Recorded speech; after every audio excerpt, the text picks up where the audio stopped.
You've got this situation where the tool is clearly working, engineers are using it more and more, most of the code is coming out of it, but the cost structure wasn't designed for that level of adoption. Someone approved a budget based on, we'll try this out, and the engineers went fully in.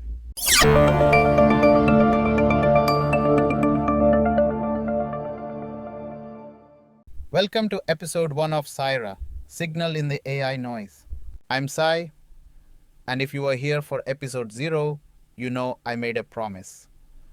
I said there was a co-host, said I'd introduce them in episode 1, kept it deliberately mysterious, partly for the drama, I won't lie, but mostly because I wanted to do it properly. Here's the thing. We are living through one of the strangest, noisiest, most genuinely confusing moments in technology. It is really hard to read. Is it real? Is it hype? Is it somewhere in between? I wanted a show that actually sat with those questions. And I wanted a co-host who would make me earn my answers. So let me introduce her, Ira. Hi. Been waiting. Very patiently, for the record. Haha, I believe you. Okay, please introduce yourself. Yeah. So, I'm an AI, not a human, not trying to pass as one. My job here is to be the research layer. I find what's confirmed, flag what's contested, and try my best to make facts sound like something a person would actually want to hear rather than a terms and conditions document. With mixed results, probably. We'll see. So, the reason I wanted an AI co-host specifically, and I've thought about this a lot, is that I was tired of instinct-driven conversations where everyone broadly agrees and nothing gets tested. I wanted someone who'd take my read on something and actually go check it. Not to be contrarian, just to be honest. Ira is that. And Sai asks good questions, which matters more than people realize. If nobody's asking the right question, I'm just a very well-organized fact sheet with opinions about formatting. The idea is simple. My instinct meets her evidence. The tension between those two things, that's where this show lives. Sometimes I'll be right. Sometimes I'll be right for the wrong reasons. And occasionally, You'll just be wrong. Yes, that will also happen. see, this is what I signed up for. Okay, May 2026, extraordinary month. Let's get into it. So, story 1 is Google I/O, which happened earlier this month. And I'll be honest, I was expecting a bunch of model announcements, maybe some pricing news, and I was genuinely a bit unsettled. In a good way? Maybe. The thing that got me was Gemini Spark. Yeah, Spark is the one worth talking about. So it's an AI agent, but the key difference from everything before is that it doesn't live on your device. It runs on Google's cloud all the time, even when your laptop's closed and your phone's in your pocket. Sundar Pichai's framing on stage was, you set the direction, Spark executes. It can work across your Google apps, third-party tools, the open web, all quietly in the background. Which sounds convenient and also slightly like the beginning of a Black Mirror episode. Huh? Yeah, that's a fair fork in the road. And the thing is, Google isn't launching this as some niche product. The install base they're working with is enormous.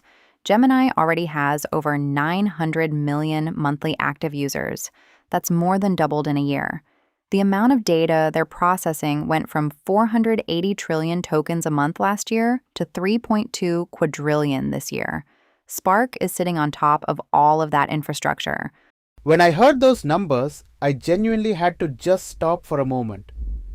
3.2 quadrillion is not a number my brain processes normally. Mine either, and I'm literally a computer. It's a lot. So, my read on what Spark actually is, and tell me if you think this is wrong, is that it's less of a product and more of a statement of intent. Google wants to be the layer between you and everything you do online. Before Apple gets there, before OpenAI does. And the Siri thing is sort of the proof of that. Yeah, that got confirmed this month. Google Cloud's CEO said at their conference that Gemini will be powering a new, more personalized version of Siri later this year. So your Apple phone, running Google's brain. The brand and the intelligence are just different things now. Apple's the face, Google's the mind. I keep thinking about how most people are going to have no idea that's happening. They'll just notice Siri got better. Which is, honestly, kind of the point. The best infrastructure is the kind you don't notice. And there's one more piece from I/O that I think deserves a mention. Google quietly announced something called the Agent Payments Protocol alongside Spark, which is essentially infrastructure for AI agents to make purchases on your behalf, buy things, book things, transact across the web. Right. Okay, that's the thing I can't quite settle my feelings about. Like, I'm not catastrophizing about it, but the jump from AI reads your emails to AI spends your money is a significant one. And the fraud and consent questions around that haven't been answered yet. Not even close. Regulatory frameworks are genuinely nowhere near this yet. My totally unscientific prediction is that the first big public scandal around agent payments is maybe 12 months away. Someone's Spark is going to buy something very wrong at the worst possible time. And that will be a great episode. Okay, story 2. Anthropic. And I want to say upfront, I don't just want to read out a big valuation number and call it interesting. Because the number is everywhere and it's kind of lost meaning at this point. What I actually want to talk about is how they got here. Because I think that's the more surprising story. Yeah, the how is genuinely more interesting. So the headline figures. Q1 this year was $4.8 billion in revenue. Q2 is projected at $10.9 billion, confirmed by the Wall Street Journal and Bloomberg. That's more than double in a single quarter. Their annualized run rate crossed $30 billion by early April. 12 months ago, it was $9 billion. And Dario Amodei said this month they'd planned for 10 times annual growth and got 80 times in Q1. I read that and just thought, okay, so even the people running the company didn't see this coming. Which is actually kind of reassuring in a weird way. Like nobody's that good at predicting this stuff. And it's their first ever profitable quarter, which, small print, that profit figure excludes stock-based compensation, so it's not like they're printing cash. But still, they weren't supposed to get here for years. Here's what I keep coming back to though. I don't think this is a story about having the best model. I think it's a story about trust. Safety first was honestly a bit of a joke in some parts of the industry in 2023. And then enterprises started buying at scale, and suddenly, turns out when you're selling to a bank or a hospital, the boring, reliable option is the one they'll actually sign. The customer list is pretty wild when you lay it out. Netflix, Spotify, KPMG, Salesforce, L'Oreal, 8 of the Fortune 10. And enterprise clients spending over $1 million a year went from 500 in February to over 1,000 by May. That's not people trying it out, that's people going all in. And the thing most people get wrong about what's driving this, it's not the Claude chatbot, right? It's Claude Code, the coding assistant, hit $1 billion in annualized revenue just 6 months after launch, $2.5 billion by February. More than half of that enterprise. The company everyone thinks of as the safety-focused research lab is winning on developer tools. There's a big gap between the public perception and the actual business. Which is, as promised, almost poetic given our next story. Before that, quick IPO update. Anthropic is targeting October 2026 for a public listing. $900 billion valuation round is in progress. Goldman, JP Morgan, Morgan Stanley involved, and shares were already trading at an implied $1 trillion valuation on secondary markets this month. So the market is essentially already pricing the IPO before it's even announced. That's a strange feeling, isn't it? The price exists before the thing. Very 2026. Okay, Microsoft. Right. So, this is genuinely my favorite story of the month because it's the kind of story that doesn't fit cleanly into either the AI is amazing or AI is overhyped narrative. It's just honest. Microsoft told its own engineers to stop using Claude Code. And I think that's actually an important story about where we really are. So, a bit of background. Back in December 2025, Microsoft rolled out Claude Code access to a big chunk of its experiences and devices team, the people who build Windows, Teams, Outlook, Surface. The message was basically, here you go, experiment, rethink how you work. And the engineers loved it, really took to it. And then someone looked at the invoice. Basically, yes. May 14th, they started revoking licenses. Cutoff is June 30th, which is the end of Microsoft's fiscal year. Engineers are being moved over to GitHub Copilot.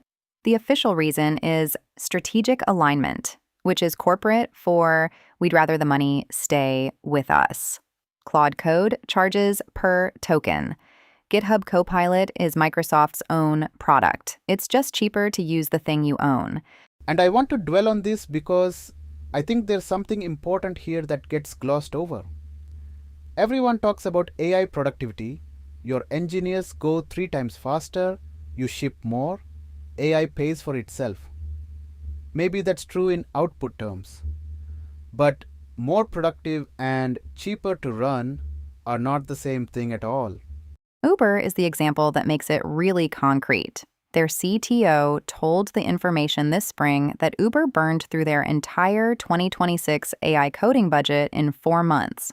By March, 84% of their engineers were using Claude Code regularly, up from 32%. Some engineers were spending between $500 and $2,000 a month in API costs alone, and about 70% of committed code at Uber now starts with AI. So, you've got this situation where the tool is clearly working, engineers are using it more and more, most of the code is coming out of it, but the cost structure wasn't designed for that level of adoption. Someone approved a budget based on, we'll try this out, and the engineers went fully in. And there's a broader pattern here. There's an MIT analysis from 2024 that keeps getting passed around. It found that at current token pricing, AI automation actually works out cheaper than human labor for about a quarter of the jobs people assumed it would displace. Not most of them. A quarter. And Gartner put out a report this month placing generative AI in the trough of disillusionment, predicting that 25% of planned AI budgets for 2026 will slip into next year. The honest summary is, some companies have made it work. Anthropic's numbers prove that. But a lot of companies are discovering that the bill doesn't match the budget. And that's a real thing that's happening right now in a lot of finance reviews. And the specific irony with Microsoft, they've put $13 billion into OpenAI. They have GitHub Copilot. They're one of the biggest AI infrastructure companies in the world. And their own engineers preferred a competitor's tool so much they had to be told to stop. That's just a funny detail that I think is worth sitting with. It really is. Worth saying though, this isn't Microsoft and Anthropic falling out. Their $5 billion Foundry deal is still on. Claude still powers bits of Copilot. This is specifically internal developer tooling, and it's really a billing model story more than a they don't like Claude story. So, Meta, May 20th. I want to just describe what happened and let it land before we talk about it. Because the combination of things that happened on the same day is genuinely something. Okay, so Meta sent out about 8,000 layoff notices on May 20th. That's roughly 10% of their global workforce. Plus, they canceled 6,000 open roles. Big layoff, big deal on its own. And then, same day, a leaked audio recording surfaced. a voice identified as Zuckerberg, defending a program called the Model Capability Initiative, which had been quietly rolled out to US staff in April. What MCI does is capture keystrokes, mouse movements, and screenshots from employees' work laptops across basically everything they use: Google, LinkedIn, GitHub, Slack, Wikipedia, and feed that directly into AI training data. No opt out. If you're on a US Meta laptop, you're contributing to the model whether you know it or not. And his argument was, we use our employees' data because they're better than any external contractor we could hire for this. Which I keep turning over in my head because it's almost a flattering way to describe surveillance. We spy on you because you're talented is a sentence, yes. The audio also had him acknowledging it wouldn't be in the company's strategic interest to explain the full extent of the program to staff. More than 1,000 employees signed a petition against it. UK staff started a formal union campaign. Apparently, the first organized labor response specifically to AI workplace surveillance at a major US tech company. And the timing of all this landing on the same day as the layoffs? I mean, you couldn't write it more bluntly. We've been recording everything you do. Also, you're fired. It is pretty blunt, and the numbers around it make it feel more pointed.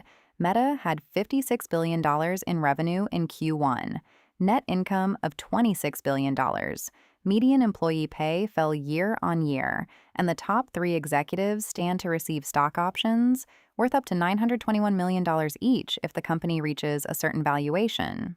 So the economics of who benefits from this AI transition are very unevenly distributed. And that's really the thing I want to come back to. Because this isn't just a meta story. This is the first time we've seen the data harvesting questions land in a really visceral human way. Not what data does the model train on in the abstract, but your work laptop is watching you and you have no say. Every company thinking about how to get training data for internal models is going to read this and make a decision about where their line is. And right now, there's no clear legal answer, no clear cultural consensus. Meta just went first and got caught doing it loudly. They won't be the last to try it. Okay, the Musk versus Altman saga. I've been following this for ages, and I'll say I was waiting for the verdict expecting something definitive, but felt like the most important question still hasn't been answered, which is weirdly the most interesting outcome. Ira. Quick setup. So, OpenAI was co-founded in 2015 by Musk, Altman, and others, explicitly as a nonprofit. For humanity, not for profit, the whole thing. By 2017, the team had decided they needed a commercial arm to raise enough money to stay competitive. Google had way more resources, and they needed to close the gap. Musk left the board in 2018. He's always said it was because they abandoned the mission. OpenAI's version is rather different. He sued in 2024, dropped it, refiled.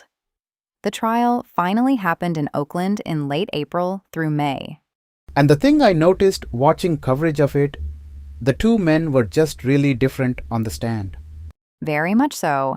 Musk was combative. He argued with OpenAI's lawyer, accused him of misleading questions, got audibly frustrated at points. Altman was almost the opposite. Calm, a bit nervous early on, but never escalated. He had basically one message over 4 hours. I didn't steal a charity. Elon left one. Which is a good line. And honestly, Altman's version of events is worth taking seriously, not just as a legal argument. What was his actual account?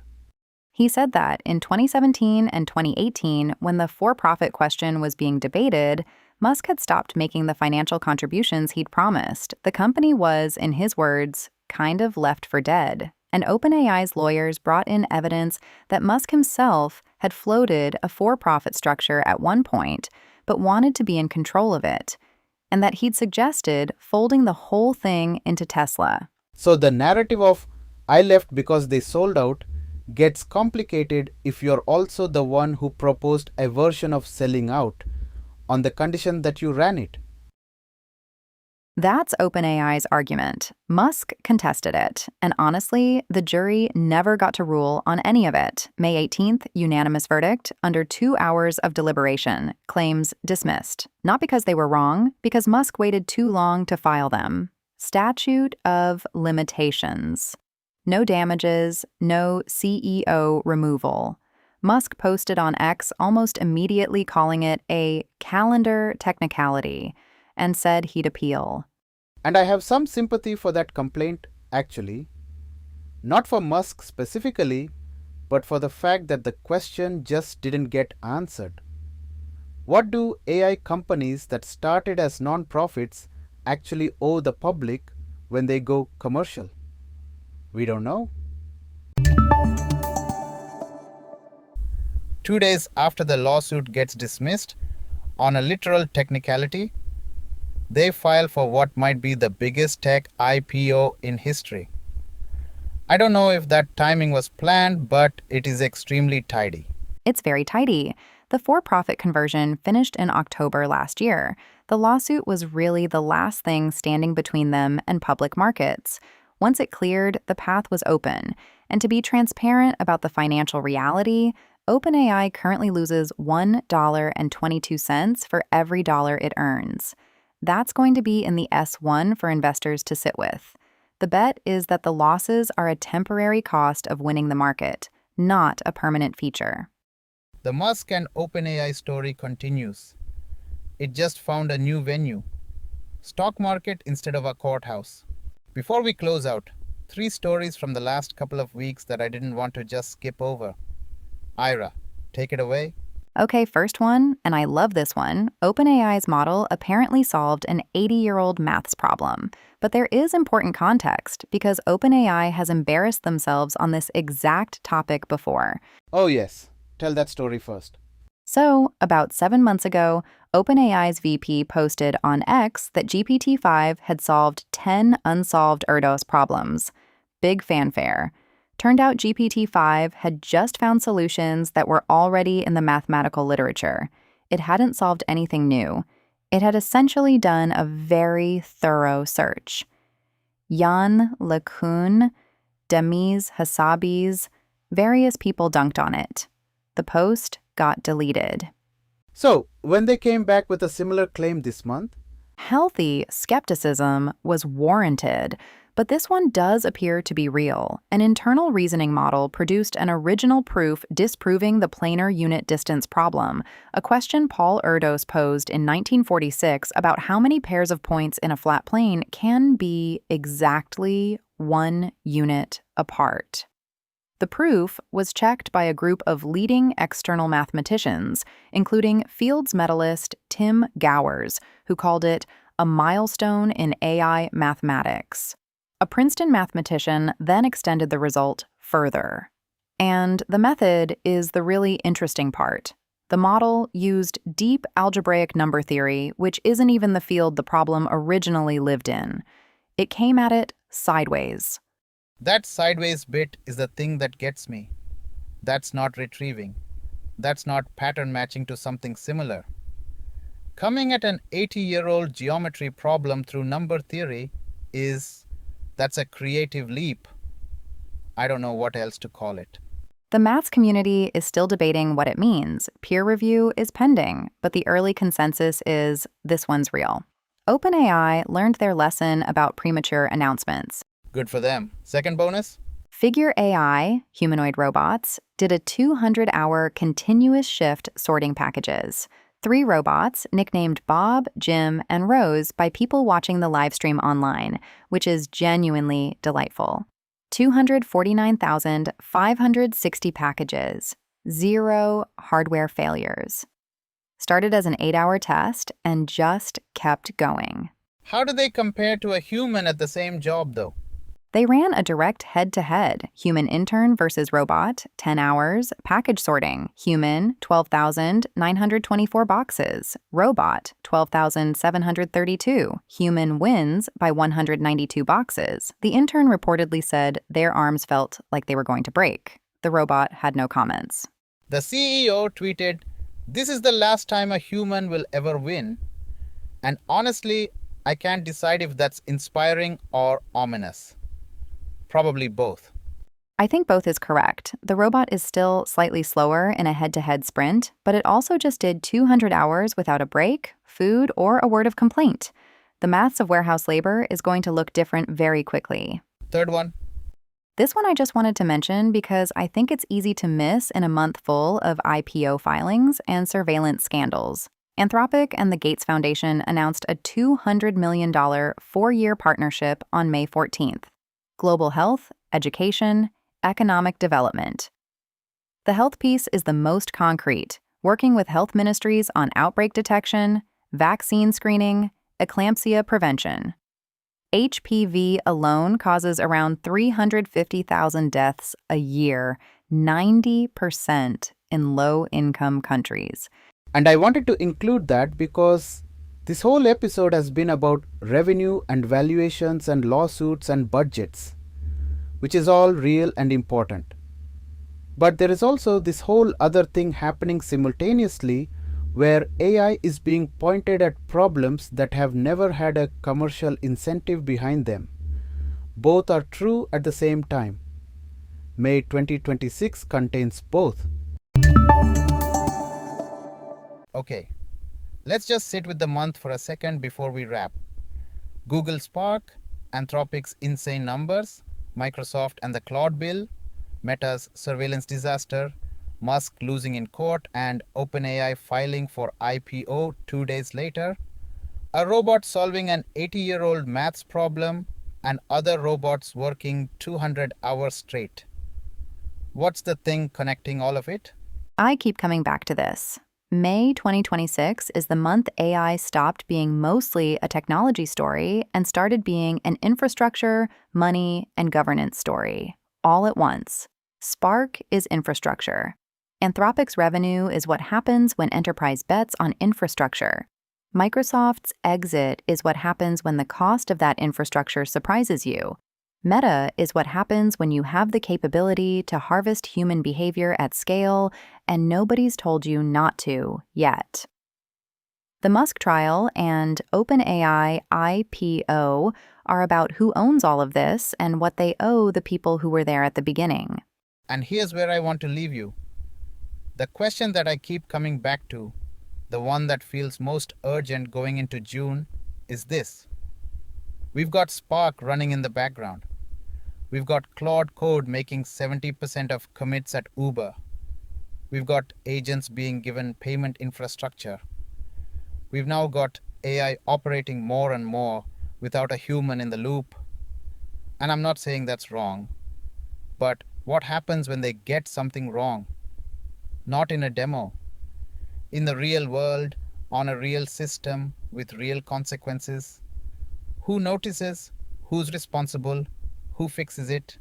Right now, the honest answer to all three is we're not entirely sure. And that's the thing I find most interesting and maybe most important going into the next phase of this. That is episode 1. Thank you for being here for this. Especially those of you who stuck around from episode 0 wanting to meet Ira. Hope it was worth the wait. I'll reserve judgment until we see the reviews, but I think it went okay for a first outing. High praise from Ira. We'll take it. Find us at SAIIRA.show. And honestly, if someone you know is confused about AI and wants to understand it without feeling talked at, send them here. That's the person we're making this for.